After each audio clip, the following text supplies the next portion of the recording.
Okey geng, hari ni kita nak try pasang Happy Bomb 16 shot ni. 16 shot. Aidan, so kita tengok macam mana dia okey ke tak okey. Ini ada. Ini Ada 16 shot. No, we have 4. Oh, apa tu? 4. Kita tak tahu lagi yang ni 16 shot okey ke tak okey. Ni sini lah. Jom kita try. Buka, tolong buka dulu dia punya selotip. Okey, kita buka dulu. Tapi Keluarkan ni. Dia punya tu. Kedua dia potong. ini Kena keluarkan ke? Tak payah tengok sumbu dia nampak tak? Tarik sumbu. keluarkan dia. Keluarkan sini lah. Tarik. Sini kan. Jom sini guys.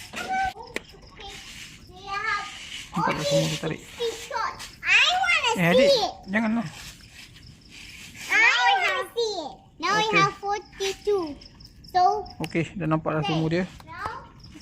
sumbu dia tu. Kita letak di tengah-tengah jalan. Bismillah. Kita kena dekat. Okey. Letak kan? Letak sini. Okey, kat dulu. Okey. Sikit. Okey. Kena. Jauh sikit.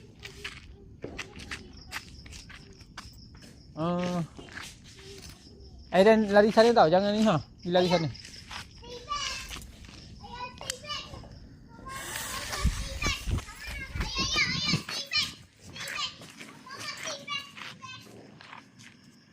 Ni 16 shot.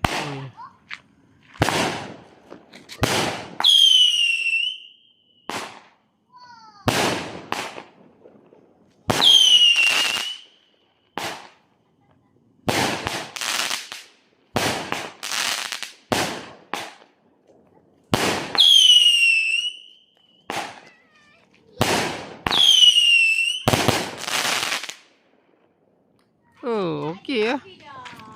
Okey juga.